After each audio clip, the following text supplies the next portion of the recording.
ఓం శాంతి 26/5/1969 అవ్యక్త బాప్దాద యొక్క మధుర మహావాక్యాలు. సంపూర్ణ స్నేహం యొక్క పరిశీలన. అందరూ ఏ స్థితిలో కూర్చున్నారు? సంలగ్నతలో కూర్చున్నారా లేక మగ్న స్థితిలో కూర్చున్నారా? ఏ స్థితిలో ఉన్నారు? ఎక్కువ సమయం సంలగ్నత జోడించడంలో వెళ్ళిపోతుందా లేక మగ్న రూపంలో ఉన్నారా? మీ పరిశీలన అయితే చేసుకుంటున్నారు కదా, మంచిది. అందరికీ మా పేపర్ యొక్క ఫలితం తెలియాలి అనే కోరిక ఉంది. విశేషంగా అందరి మనస్సులో ఇదే సంకల్పం నడుస్తుంది కనుక ఈరోజు మొత్తం ఫలితం చెప్తున్నాను. అందరూ ఏదైతే శక్తిని అనుసరించి వ్రాసారో, శక్తిని అనుసరించి మొత్తం ఫలితంలో బాబాపై ఎంత నిశ్చయం ఉందో అంతగానే బాబా మహావాక్యాలపై ఆపై నిశ్చయ బుద్ధి అయి నడవాలి. అది ఇప్పుడు పురుషార్థంలో 50% కనిపిస్తుంది. బాబాపై నిశ్చయం 100% ఉంది. కానీ బాబా యొక్క మహావాక్యము మరియు ఆజ్ఞలలో నిశ్చయ బుద్ధి అయ్యి ఏ ఆజ్ఞ లభిస్తే అది చేయాలి. ఇలా ఆజ్ఞపై నిశ్చయ బుద్ధి అవ్వటంలో ఎక్కువ మంది ఫలితం 50% కనిపిస్తుంది. అలాగే టీచర్పై నిశ్చయం ఉంది, కానీ ఆయన చెప్పే చదువు అనుసారంగా పూర్తిగా నడవడంలో తమ తమ శాతాలలో ఫలితం ఉంది. అలాగే గురువు రూపంలో కూడా సద్గురువు అని పూర్తి నిశ్చయం ఉంది, కానీ ఆయన శ్రీమతంపై నడవడంలో 50% నిశ్చయం ఉంది. కేవలం తండ్రి, టీచరు, సద్గురువుపై నిశ్చయమే కాదు, కానీ ఆ నిశ్చయంతో పాటు ఆయన ఆజ్ఞ, చదువు మరియు శ్రీమతంపై కూడా సంపూర్ణ నిశ్చయ బుద్ధి అయి నడవాలి. దీనిలో లోపం ఉంది, దీనిని ఇప్పుడు పూరించుకోవాలి. స్నేహానికి గుర్తు ఏమిటి? సంపూర్ణ స్నేహిల పరిశీలన ఏమిటి? వారి ముఖ్య లక్షణాలు ఏవి? మీరందరూ ఏవైతే వినిపించారో అవన్నీ సరే, కానీ ఎవరికి ఎవరితో స్నేహం ఉంటుందో వారి ముఖంలో ఆ స్నేహి ముఖమే కనిపిస్తుంది. వారి నయనాలలో అదే వెలుగు కనిపిస్తుంది. వారి నోటి నుండి కూడా స్నేహం యొక్క మాటలే వస్తాయి. వారి ప్రతి నడవడిక ద్వారా స్నేహం యొక్క చిత్రం కనిపిస్తుంది. వారి నయనాలలో వారే కనిపిస్తారు. వారిలో ఆ స్నేహియే ఇమిడి ఉంటారు. ఇలాంటి స్థితి ఉండాలి. ఇప్పుడు పిల్లలు మరియు బాబా సంస్కారాలలో చాలా తేడా ఉంది.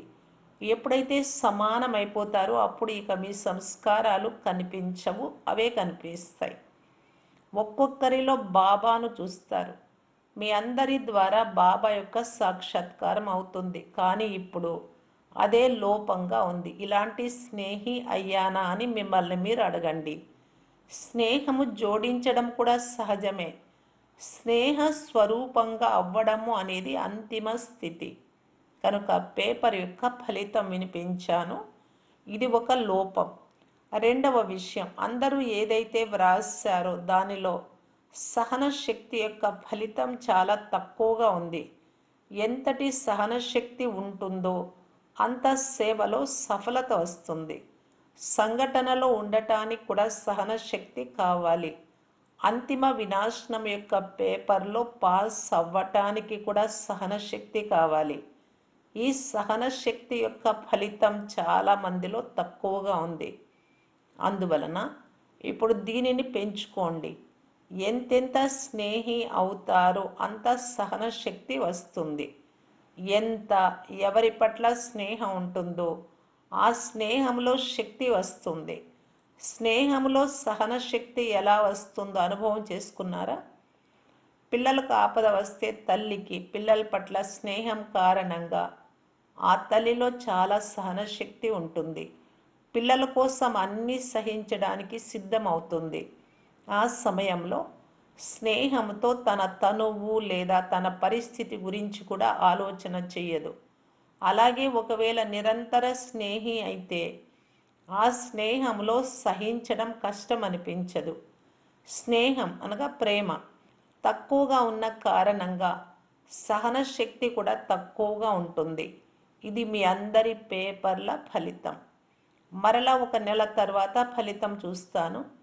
మామూలుగా 3 నెలలకు ఒకసారి పరీక్ష ఉంటుంది, కానీ ఇక్కడ ఒక నెల తర్వాత స్నేహరూపంగా ఎంతవరకు అయ్యారు అనే ఫలితం చూస్తాను. ముఖ్యమైనది నిర్భయతా గుణం.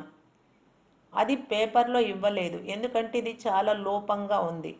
ఒక నెల తర్వాత ఈ నిర్భయత గుణాన్ని కూడా మీలో పూర్తిగా నింపుకోవడానికి ప్రయత్నం చేయాలి. నిర్భయత ఎలా వస్తుంది? దీని కొరకు ముఖ్య సాధనం ఏమిటి? నిరాకారిగా అవ్వాలి. ఎంత నిరాకారి స్థితిలో ఉంటారో అంత నిర్భయంగా అవుతారు. భయం అయితే శరీరం గురించి ఉంటుంది. ఒక నెల యొక్క చార్ట్ ముందుగానే చెప్తున్నాను. కుమారీల ట్రైనింగ్ క్లాస్ అయిన తర్వాత సహనశక్తి, నిర్భయత మరియు నిశ్చయం ఎంతవరకు వచ్చాయి అని అడుగుతాను. ఈ 3 విషయాల పేపర్ తర్వాత ఇస్తాను. సహనం గురించి, నిర్భయత గురించి, నిశ్చయం గురించి. కుమారీలపై బాప్దాదాకు విశేష స్నేహం ఎందుకు ఉంటుంది? ఏ విషయం కారణంగా బాప్దాదాకు ఎక్కువ స్నేహం ఉంటుంది? ఎందుకంటే బాప్దాదా భావిస్తూ ఉన్నారు, ఒకవేళ వీరికి ఈశ్వరీయ స్నేహము లభించకపోతే ఎవరో ఒకరి స్నేహంలో తగులుకొని ఉండేవారు. బాబా దయాహృదయుడు కదా, దయ కారణంగానే స్నేహం ఉంది. భవిష్యత్తు రక్షణ కొరకు విశేష స్నేహం ఉంది. ఇప్పుడు బాప్దాదా స్నేహానికి ఏం జవాబు ఇస్తారో చూస్తాను. మిమ్మల్ని మీరు రక్షించుకోవటమే బాప్దాదా స్నేహానికి జవాబు. ఏ ఏ విషయాలలో మిమ్మల్ని మీరు రక్షించుకోవాలో తెలుసా? మనసా సహితంగా పవిత్రంగా ఉండాలి. మనస్సులో ఏ సంశయము రాకూడదు. నోటి నుండి కూడా సంశయం యొక్క మాటలు రాకూడదు. మనస్సులో మరియు వాక్కులో కూడా అదుపు ఉండాలి. సాకారంలో బాప్దాదా సమానంగా మాట ఉండాలి. సాకార తనువు ద్వారా ఏదైతే కర్మ చేసి చూపించారో ఆ విధమైన కర్మ చేయాలి. ఇది కుమారీలు తీసుకోవలసిన జాగ్రత్త. మరియు దేని నుండి మిమ్మల్ని మీరు రక్షించుకోవాలి? సాంగత్య దోషము నుండి అయితే రక్షించుకోవాల్సిందే. కానీ మరొక విశేష విషయం, ఇప్పుడు చాలా రూపాల ద్వారా, ఆత్మరూపము ద్వారా, శరీర రూపము ద్వారా మిమ్మల్ని ప్రక్కదారి పట్టించేవారు వస్తారు, కానీ వాటిలో భ్రమించకూడదు. చాలా పరీక్షలు వస్తాయి, కానీ భయపడవలసినది లేదు. కానీ ఎవరికైతే పూర్తి పరిశీలన ఉంటుందో వారే పరీక్షలలో పాస్ అవుతారు. పరిశీలన శక్తి తక్కువగా పెట్టుకుంటున్నారు. ఇది ఏ రకమైన విఘ్నం? మాయ ఏ రూపంలో వస్తుంది? నా ఎదురుగా ఈ విఘ్నం ఎందుకు వచ్చింది? దీని ఫలితం ఏమిటి అనే పరిశీలన తక్కువగా ఉన్న కారణంగానే ఫెయిల్ అయిపోతున్నారు. పరిశీలన బాగా ఉన్నవారే పరీక్షలలో పాస్ అవుతారు.